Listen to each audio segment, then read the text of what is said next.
ओम नमः शिवाय। ओम नमः शिवाय। दोस्तों, आप सभी का आपके अपने चैनल में बहुत स्वागत है। आप अच्छे होंगे और आप हमेशा खुश रहो, भोलेनाथ से मेरी बस यही दुआ है। अगर अपनी कुंडली का एनालिसिस आप हमसे करवाना चाहते हैं, स्क्रीन के ऊपर नंबर चल रहे हैं, व्हाट्सएप पर अपॉइंटमेंट लेकर बात कर सकते हैं। उसका फीस लागू है। दोस्तों, रावण ने कुछ रहस्य बताए हैं, इन रहस्यों को आपको समझना चाहिए, क्योंकि ये रहस्य आपके जीवन में आपको बहुत हद तक फ़ायदा पहुंचा सकते हैं। और ग्रहों को समझने के लिए, अपनी कुंडली को समझने के लिए आप कई सारी चीज़ों को स्वतः ही अच्छे से कर सकते हैं। आप चाहे कोई से उपाय कर रहे हो, चाहे आपकी जो भी परेशानी हो, लेकिन अगर इन रहस्यों को आप समझ लेंगे, इन बातों को बहुत गंभीरता से जान लेंगे, तो आपकी कई सारी परेशानियों का हल आपको स्वाभाविक रूप से मिल जाएगा। दोस्तों, वो कौन से रहस्य हैं जो रावण ने बताए हैं, जो रावण ने अपने कई सारे कथनों में ये बात कही भी है, और ये बातें बिल्कुल प्रैक्टिकल है। कई सारे जातकों ने इनको फॉलो किया, उन्हें इसका फ़ायदा मिला है।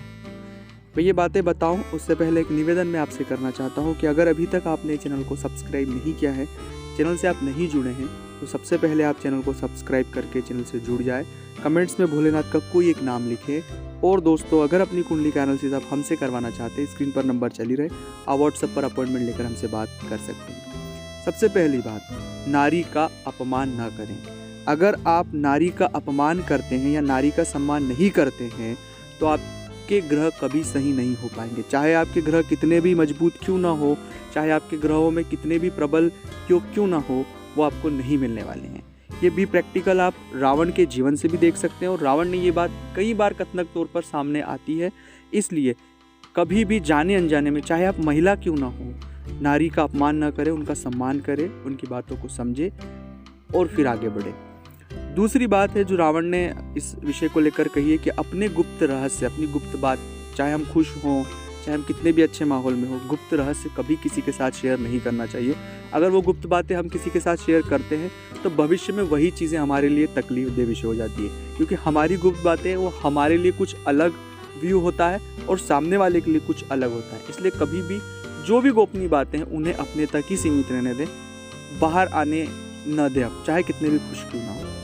तीसरी और मुख्य बात है कि आप चीज़ों को सुने, क्योंकि सुनने से ही आपके शुक्र आपको बहुत हद तक पॉजिटिव, और गुरु, दोनों ग्रह आपको बहुत हद तक पॉजिटिव रिस्पॉन्स दे सकते हैं, सिर्फ एक गहराई से सुनने के लिए। अगर आप गहराई से सुनेंगे चीज़ों को, आपको कई सारी चीज़ें जो हैं जीवन में बदलाव दिखाई देगा। और सबसे महत्वपूर्ण, ईश्वर का जप, ओम नमः शिवाय का जप करें, उसमें बहुत बहुत शक्ति है दोस्तों। इसलिए ओम नमः शिवाय का ज़्यादा से ज़्यादा जप करें। ओम नमः शिवाय।